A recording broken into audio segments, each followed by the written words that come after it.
Once you do it,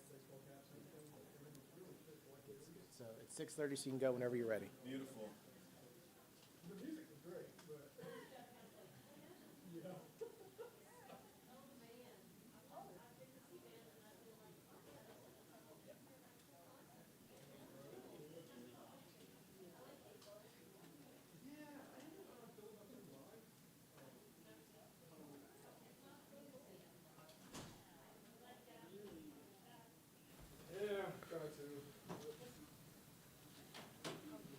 All right, here we go. Maiden voyage here. Aaron Ladd joining you for A&F Sports Tonight.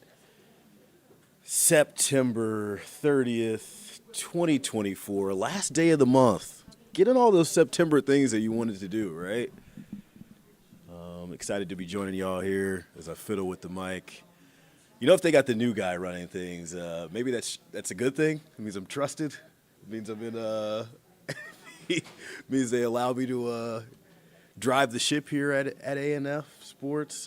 Quick little intro. I did start here last week, covered the Kansas City Chiefs the last 4 years in KC. Now I'm in Atlanta. It's a homecoming for me of sorts. I'm from the Stone Mountain area. Went to Parkview. Now I'm back in Atlanta covering all things Falcons, Hawks, Braves, and much more. We'll talk about the Dogs a little bit later in the show. Of course, they had that thriller of a game in Alabama. I think a lot of Dog fans are still still reliving what that was and what it wasn't. Ryan Williams, the 17-year-old star, we'll get into that a little bit later. Of course, we'll talk Braves. Atlanta Hawks had their media day today. It was out there a little bit earlier. So we will talk about what Trae Young and company hope to do in 2024, 2025. Quinn Snyder, the head coach there. Falcons on a short week. They lost to the Chiefs, then beat the Saints at the Horn. We'll recap that game. Then we'll look ahead to the Buccaneers. They kind of go in this like double dip as far as the NFC South is concerned. Kirk Cousins and the team trying their best to get back above 500. They beat the Saints and got to 500. Would love to hear what you all have to think about all these topics. Chime in the chat, chime in other places. I'm going to try and figure out if I can see those comments and respond to us. Let us know where you're watching from, where you're looking from. I want to try and get these little blowers up here, but maybe I'm not doing that right.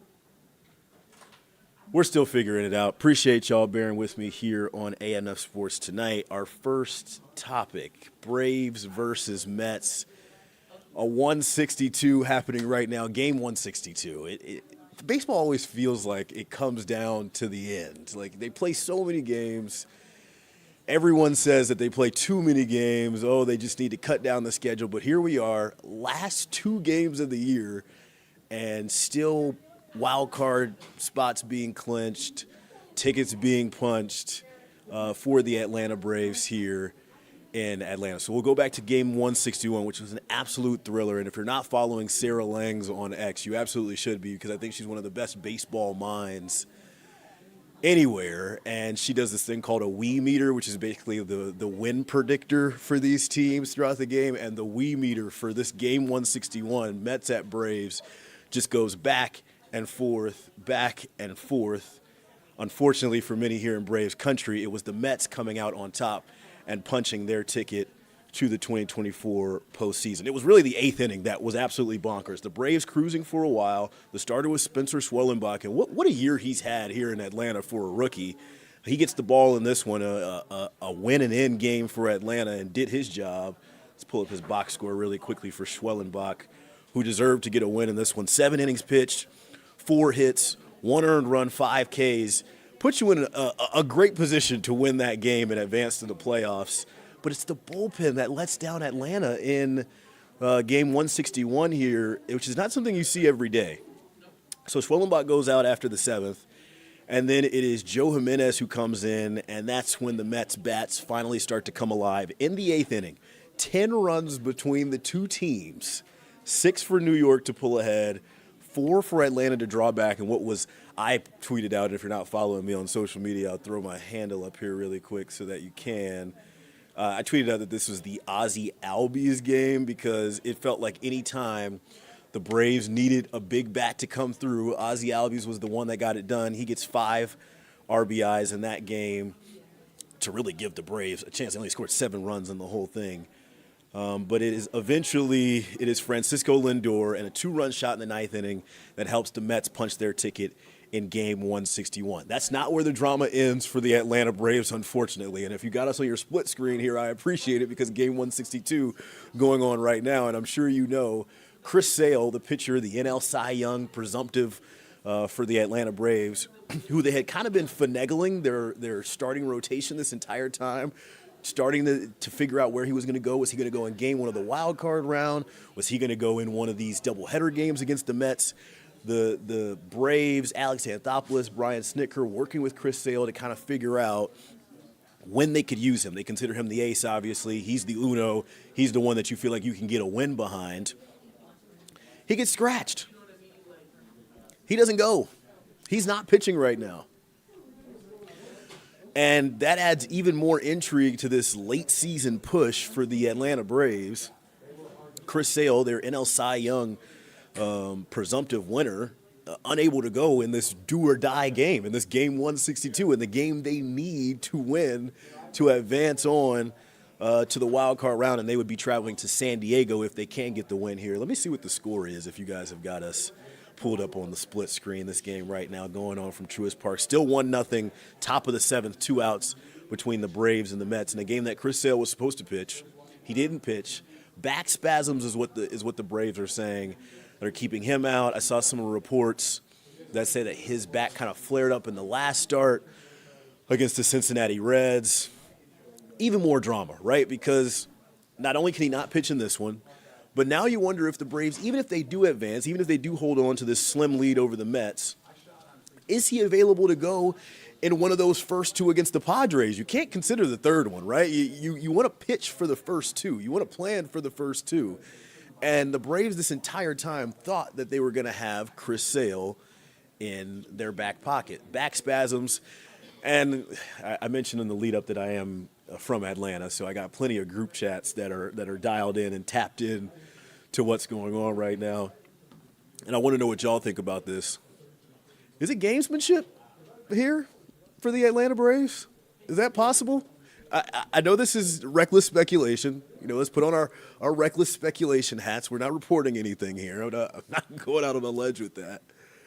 But is it possible that the Braves say, you know what, the Mets are going to put out their B team lineup, which is who the Braves are going up against right now? Not a lot of starters. I saw Lindor and Alonso are some guys that are shuffling in. They're not their usual guys. They're not putting out their A team for this game 162 since the Mets already clinched.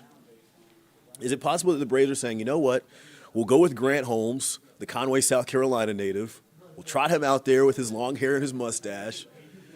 Maybe he can get us a win, and then that way we have Chris Sale back and ready in time for game 1 of the wild card series. I don't know. I think that's a little far-fetched.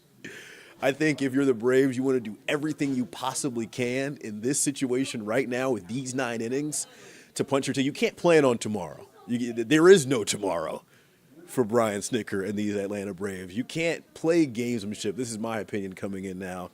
We're talking Chris Sale and the Atlanta Braves as they face the Mets in game 162, trying to punch their ticket to the 2024 MLB postseason. I don't think it's gamesmanship. I think Chris Sale is actually hurt. He's been one of the consistent starters this entire year, and this is a rotation that's been banged up. They've seen a Spencer Strider go down early. They had to wait for Reynaldo Lopez to come off the IL. Like, they've dealt with a lot of injuries, not only in the lineup, which we know, but also to the rotation as well, and that includes now in game 162 as the Mets and Braves face off, with the Braves potentially advancing to the next round or into the MLB postseason. This is 1-0, bottom of the 7th, Braves leading the Mets. Now, I know there's a lot of Diamondback fans as we talk about Braves-Mets here on A&F Sports tonight. I know there's a lot of Diamondback fans that are like tapped into this one, because if the Braves get swept, they step right on in. They are the team that's waiting anxiously. I saw their official team account already said that they're rooting heavily for the Mets right now. So the Braves can't really coast. They can't sit. They can't do that gamesmanship theory that we talked about a little bit, thinking that they're going to bank and get another game down the road with Chris Sale. It's all in on this one. They're up 1-0, and I don't think that's enough. I would really love to know what y'all think about that, but you can't assume that one run is enough, especially considering the bullpen. Raisel Iglesias, who has been absolutely lights out closer for the Braves this season, it's a really bad day for him to have a bad day, and that's what happened in game 161, the first game of this doubleheader. He comes in, only pitches a third of an inning, gives up 2 hits, 2 runs, both earned off the home run. You just don't expect that. I mean, for Brian Snitker, we talked about Chris Sale being the ace, Chris Sale being the guy that you go to as like, oh, this is our trump card. This is the guy we can play and know we get a win. And Iglesias has been that guy for Atlanta. Like, you feel like once he comes in, game over. You can just go ahead and do the celly. Didn't happen in game 161, which sets up this big game 162 between the Braves and the Mets. Obviously, we'll be recapping this in its entirety on A&F Sports Tonight tomorrow. Hopefully, I know for many in Braves country, they'll be looking ahead to a series against the Padres, but still too early to tell as of this live show. All right, we got the buttons down. We're rolling here on A&F Sports Tonight. Aaron Ladd joining you on the last day of September 30th, Monday, September 30th. Hope you all stayed pretty dry this weekend. It was really a hectic weekend, not only for weather, but also smog and everything that's in the air. Appreciate y'all making us part of your day here on A&F Sports Tonight. Let's switch gears now to story number 2. Story number 2 is the Atlanta Hawks holding their annual media day. I was out there earlier today. The Hawks, led by Quinn Snyder, led by GM Landry Fields, and now led by point guard Trae Young, who enters his 6th or 7th season out of the University of Oklahoma. He's probably the star for this team, but you cannot mention this upcoming 2024-2025 season for the Atlanta Hawks without, of course, mentioning the number 1 overall pick out of France, Zachary Richarchet. And the media room was absolutely buzzing when he comes in. There was a couple, they cycle through the whole guys here, right? And this is to give you all a little inside baseball here, or basketball in this case. To give you all a little inside basketball, it's not just the press conferences that are happening. They're doing like little content shoots. Getty Images was there. USA Today was there. Obviously, the Hawks have their own media team, and they're doing a bunch of stuff for in-game and trying to collect as much content as they can before the season starts that y'all will see during games and on social media and all that. When Richarchet comes to the podium, to the lectern, to the mic in the press conference room, everybody's locked in. Everybody wants to hear what he has to say. I mean, this is I grew up in Atlanta. I grew up a Hawks fan. I kind of know the landscape here as far as what people are expecting from this team. When they got the number 1 pick, there was still a lot of question marks around what they needed, what they were going to do. What were they going to do? Was it going to be I forgot the guy who went to the Wizards. Chime in the chat if you remember the guy that went to the Wizards. But there was a couple of different guys that they could have gone with the number 1 overall pick. Obviously, it was a down draft. It was a year that there wasn't a clear-cut number 1. You think back, obviously, the Zion Williamson draft. He was the home 1 number 1. Kyrie Irving, the home 1 number 1. There's been years where you get the number 1 pick on draft lottery day, and you know right away who your guy is going to be. This was not that year. It was kind of a team need. Alex something. Let me Google that guy's name. I'm talking about the Wizards guy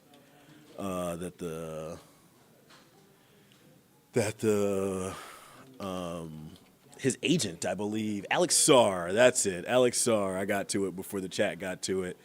Alex Sarr and his representation told the Hawks before the draft, I don't want to go to Atlanta. Don't pick me, which I thought was an interesting strategy considering it was such a muddled draft there at the top. Zachary Richarchet comes in, and my first question to Quinn Snyder was around Zach. How do you define success for him? This is a guy that's played professional basketball before, but hasn't played in the NBA. And Bogey even mentioned it today at the podium. He was playing pro ball in Europe, but he wasn't in EuroLeague. It wasn't the highest league in Europe. So for me, I'm expecting some lumps. I'm expecting him to kind of take those welcome to the NBA moments, if you will, for a rookie and have to kind of assimilate into how the Hawks run their offense. You can't also forget, this is a team that traded away DeJounte Murray this offseason. We thought that, or at least there was some speculation around Atlanta that, you know, Murray and Trey were going to be the two pieces on offense that unlocked this team to move further in the playoffs. They had that fun Eastern Conference Finals run, and I get it. You know, they pushed Milwaukee there. Maybe if Trey doesn't get stepped on or doesn't step on that ref's ankle, that series ends differently, but completely different team. You got to ignore what happened with that because this is a completely different unit. This is a different coach. He has a different system. He has a different idea of how he wants to win basketball games. He talked a lot today about passing and how important passing is going to be for this year's Hawks team as we kind of transition out of the Hawks Media Day into some football talk. I wonder how Ricochet integrates with this offense. I wonder how he and Trey gel because so far Trey has yet to gel with anyone. They've kind of gone through these continual, okay, well, maybe it'll work with Kevin Huerter, who's now a Sacramento King. Didn't work there. Maybe it'll work with DeJounte Murray. And they gave up a lot of draft capital to get DeJounte Murray here to Atlanta. That didn't work. So now you win the lottery. You get lucky. You get to get a guy affordable deal who's extremely talented. You get your pick of the litter at number one, and they bring in Ricochet. I wonder, as the Hawks begin their training camp, which they'll do 3 days in Athens, Georgia, before starting preseason play, I wonder how he assimilates and what his role will be here in Atlanta. Let's transition now to story number 3 as we are talking here on A&F Sports Tonight, September 30th, 2024, last day of the month. Get all that stuff in because rent is due tomorrow. We are transitioning now to the Atlanta Falcons, who are 2-2 after their first 4 games. And what a gauntlet those first 4 games were. If I told you going into the season, the Falcons would play the Steelers at home, they would play Philly on the road, the Chiefs at home, and then a hot Saints team. They started off 2-0. They were a hot Saints team to start the year. 2-2 is, about right. Kirk doesn't look completely comfortable, also doesn't look completely healthy, but that's my opinion. That's reckless speculation hat on again. That's just my opinion. 2-2, I think, is fair. And remember, all 4 of these games have been one-score games. They could easily be 0-4. They could easily be 4-0 as well.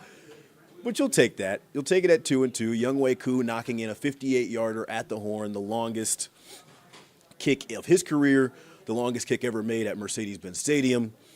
And the Falcons beat the rival Saints on Sunday from the Dome. But it's a quick turnaround now. The Falcons will continue their NFC South stretch as they now face off against the Tampa Bay Buccaneers. On Thursday Night Football, Amazon Prime, our crew will be there, Bailey Burmaster will be there, and all that good stuff.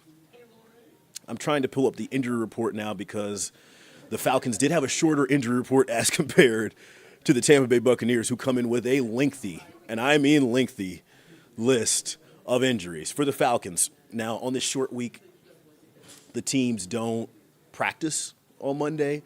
They give practice estimations. So basically what this means is if the team actually did practice on Monday, this is what the statuses will be. So take that with a grain of salt as we look ahead to Thursday Night Football. Bijan Robinson, hamstring limited. Caleb McGarry, who we monitored last week, remember he got rolled up on in that Falcons-Chiefs game. He was limited leading up to the Saints game, but they slowed him down, so you know what, no need. He's a limited participant again with a knee injury here on Monday, limited participant in air quotes. Ray McLeod, who's been a focal point of the offense, he is limited with an ankle. And then this one's noteworthy. This is the one that I'm paying attention to as we look ahead to Thursday Night Football. Troy Anderson. Pastor Troy is what I affectionately called him on one of the broadcasts this weekend. He had the pick six, 46, 47-yard, correct me in the chat if I'm wrong, of Derek Carr. Matthew Judon gets his arm on it. He slaps it up in the air. Troy Anderson gets it and does the rest. Not just that play. Had a lot of big tackles in that game. Really, Alvin Kamara's day could have been much, much better had it not been for some of the strong play of the linebackers, including Troy Anderson. He was listed as a did not practice, did not participate for this fake Monday practice. That's the one to keep your eye on. Raheem Morris was asked about him here on Monday and said he's banged up. Doesn't know if he would be able to go if the game was today. Obviously, the game's not today, thankfully. That would be inhumane. But Troy Anderson is the one to keep your eyes on. He's a focal part of what they like to do on defense, shouting out the calls to the rest of the guys. Played really well in that Saints game before having to leave. Keep our eye on Troy Anderson as we look ahead to Falcons versus Buccaneers on Thursday Night Football. And look, I mean, we talked about this in story number 1 about the Braves and how every game matters. Every game is important. The Braves will be the 5 seed off of a tiebreaker. These divisional games, this 2-game stretch where the Falcons go up against the Saints and the Buccaneers, this is the tiebreaker right here, especially in the NFC. Coming into the year, I saw the Falcons as a 8, 9-win team, maybe 10. This is where you get your tiebreaker right here. Home games, you don't like to lose games at home. I talked to Jesse Bates in the locker room after the Chiefs game, and he's like, we don't like losing at home in front of our paying fans, in front of the people that want to see us, our supporters. They had a chance to fall to 0-3 if Younghoe Koo doesn't make that 58-yarder.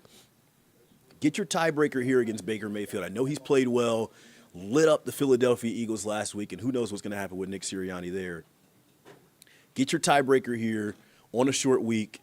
They have a huge advantage as far as the injury report is concerned. Just give you some of the names off the Buccaneers injury report. Remember, they did the same thing with the quasi-practice estimations. Tristan Wirfs, Antoine Winfield Jr., Vita Vea, Logan Hall, William Golston, Mike Evans on here as a DNP. A lot of names on this Buccaneers. So to me, what I say on this Monday, September 30th, as we record this, the Falcons are the healthier team on a short week playing at home. Odds should be in your favor as we look ahead to that game, and we'll preview that, of course, much more this week on A&F Sports Tonight. All right, next topic here, story number 5. I can't even count. That's story number 4. My goodness. Appreciate y'all rocking with us as I drive the ship solo here on A&F Sports Tonight for September 30th. UGA-Bama. My goodness. My goodness. The fourth quarter, the final 5 minutes, a 17-year-old making 2 Georgia defenders look absolutely silly. What more can you say about one of the most thrilling games in the SEC so far and what could quite possibly be the most thrilling game in the SEC this year? It's crazy to say that just a few weeks in, but I'm going to go out on a limb and say that. I mean, Jalen Milroe, who had a lot of questions around him entering this game, had a Heisman-worthy performance through a quarter and a half. Bama raced out to a 28-point lead, and I was in the newsroom when this happened. We had some dogs in here. There's some Georgia faithful, and, of course, I'm in some group chats with some Bulldogs. It was a lot of sad faces. It was a lot of sad Georgia Bulldogs around here thinking that the game was over. But credit to Carson Beck. Had a nightmare first half. Looked like D. Wade in that one Gatorade commercial trying to just like shake himself awake. The interceptions, the poor decision-making. Bama was getting home. It looked like he was uncomfortable, couldn't get right, couldn't make his reads. The balls that were getting to receivers weren't in the right places. Georgia's down 28-0, and credit to them, credit to Kirby Smart. They don't back down. They don't quit.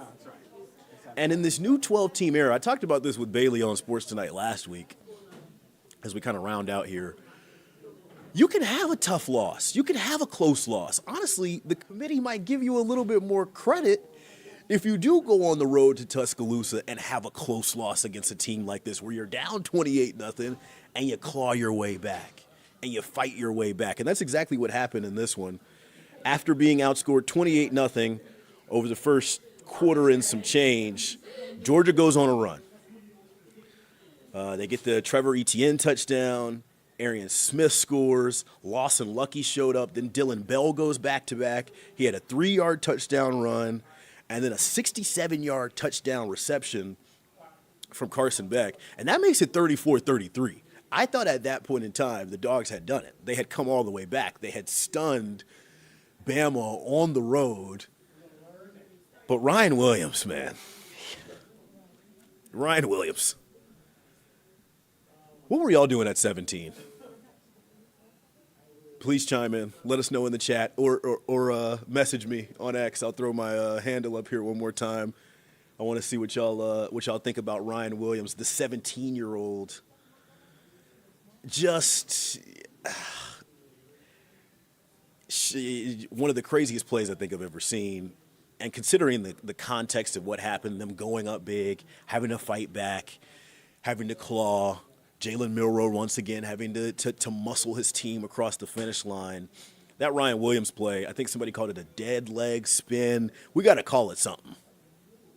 We got to call it something because it was a 75-yard reception that put Bama up 41-34 for good. And that was the eventual decision. That was the eventual deciding play. I saw he had some troll comments on Instagram for Georgia afterward. He changed his profile picture on Instagram to something that I'm sure you could look up for yourself. But these two teams will meet again. I think I said that last week on Sports Tonight, and I feel even more confident about it today. These two teams will meet again. This new era of the playoff, whether it's the SEC championship game, whether it's the first round of the playoff or something like that, depending on how it shakes out. I know the SEC champion will get a bye. I do not think this is the last time we have seen or we will see Georgia and Bama match up. And hopefully for a lot of Bulldogs fans who are chiming in, hopefully Carson Beck plays better in the first half. He kind of talked about it. I know we're not going to get to his comments here. He kind of talked about, we don't need to look at the film. We know the first half was egregious. But maybe they can bottle that up. They've got Auburn this weekend. A&F will be there. Bailey Burmaster will be there. Maybe they can bottle that up, and that's what they need to kind of make this stretch push down the back end of their regular season. Meanwhile, Bama, that was their SEC opener. What an SEC opener it was. That's your SEC opener that's what a way and what a game for Bama to open the SEC. September 30th, last day of the month, we talked about Braves versus Mets. Let's give you one more update on that score as that game goes on.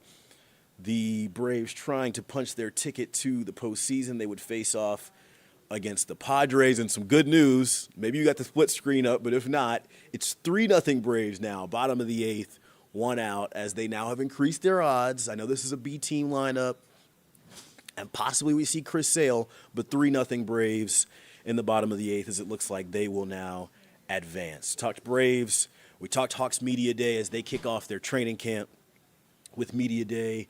They'll have a training camp in Georgia. Talked about the Bulldogs and their matchup against Bama. Maybe that strengthens their case. I know it was a loss, but maybe the committee looks at that and says, you know what, tough loss, tough environment. We'll give them some brownie points for that.